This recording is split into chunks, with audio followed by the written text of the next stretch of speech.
In retrospect, it wasn't so bad. We had food, solid shelter sometimes, clothing, and we laughed together. Now that I've grown up, though, it feels a lot like what I imagined being born in a prison feels like. At the time, it was all we knew, so it was fine. I mean, you can't compare your life to anything else you haven't experienced, so again, it was fine. But now I'm grown and I can't remember most of that childhood. Looking back, I realized I was coping rather than living. I don't understand why I'm hiding on the school bus. I don't want to fight. I don't want to scream. I just want to hide. But that's just me, a small, lonely, scared child. I didn't know it then, but those kids, they like me, were used to seeing fights, needing to scream, needing to hide, needing to fight. I realize now that every one of those kids was suffering just as I was.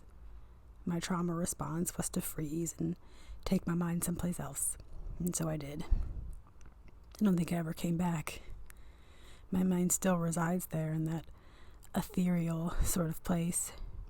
Most adults from this world, if lucky enough to have survived, are still in fight or flight mode. That's all we know. I never understood why my family would go outside and clean up the excessive amounts of trash and everyone else would just throw their trash on the ground. Of course, I never understood until now that those same people had just abandoned all hope, and I don't blame them. When you're treated like trash for so long, you've got to think, what the hell is the point? They won't fix our roads, pick up our trash like they do to everywhere else. We would be lucky if the police even came when we needed them. The fire department, though, always the GOAT. They always show up. They're awesome. These same politicians, lawmakers, people in charge, so to speak, they're always the source of the problem. It's sad to realize that everyone took part in simply ignoring our suffering. Some of you were in charge of seeing to it that we were put here in the first place. And some of you were so afraid of our power, you made sure that we didn't have any. Oh, but you didn't succeed. Maybe for a little while. It worked, sure. My parents and their parents were trapped here. Maybe they didn't know it at first, but it's a system, and it worked the way it was supposed to. They are now gentrifying my entire neighborhood, tearing everything down, and replacing it as if it never existed. But I wasn't going to let them shut us up. They want us to forget, to pretend it never happened, while they bury their secrets in new lofts and fancy grocery stores. The only stores they had built in our community before were liquor stores. When there's white people coming into town, of course, they get fruit. We get booze and cigarettes. They want us to die faster. Seems obvious now. But when you're suffering and you have to eat, well, McDonald's is cheaper and closer. And then won't give us jobs because they're scared of us. And what's a person to do? Go spend their last $20 on mangoes, like as if that would even feed one person? They're scared of us. They hate us. They use us. They continue their slave society and prison industrial complex, try to genocide us in every way they can. Build prisons just for us, build ghettos just for us. Leave us with only food that will poison us, atmospheres that will poison us, cops that will kill us, doctors that won't save us. Build a media empire around slandering us. It feels a lot like they're jealous of us, doesn't it? They don't like our skin, our hair, our dialect. They don't like our anger.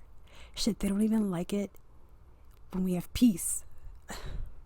Spending entire lifetimes to take our power so they can keep their own. I know what some of you might say. Black people have a hand in those things too. And in some cases, you're right. What you need to understand is that we're all collectively traumatized. You wouldn't blame a rape victim for the response they have to their pain. Or better yet, you wouldn't blame them for living in their pain. That's what most of us have been doing for generations. Living in the shadow of our pain. Our mother's pain, our father's pain. How many trails of tears must we be put through on this earth by the hands of these people? How many times must we choose peace? How many times do I have to hear, I didn't own slaves, I've never killed a black person, I'm not racist? How many times? How many times have you been to the ghetto? How many times have you seen it? How many times have you felt or seen firsthand what it feels like to be displaced, disestablished as an entire people? You act like you've never done anything, but silence and compliance is something. You have done something. You've happily and blindly taken from a system that was built to fuck us. And you let it fuck us. How many of you didn't let your kids play with me because I lived here? How many of you told your friends it was dirty here? And how many of you agreed when they said kids from the ghetto are dumb, poor, and angry? Well, let me tell you something. It is dirty here. Your mother and your father work for companies that choose to not come clean up our neighborhood like they do your neighborhood. And your parents, and now you, are teachers that only want to teach in nice schools in the county where there's white people. And most of you and your parents work for a system that keeps us poor. They won't hire us, give us loans for houses, or let us even buy a house next to you in the suburbs. And you and your parents work for a system built to purposely lie to the entire world about us through the comfort of their own homes.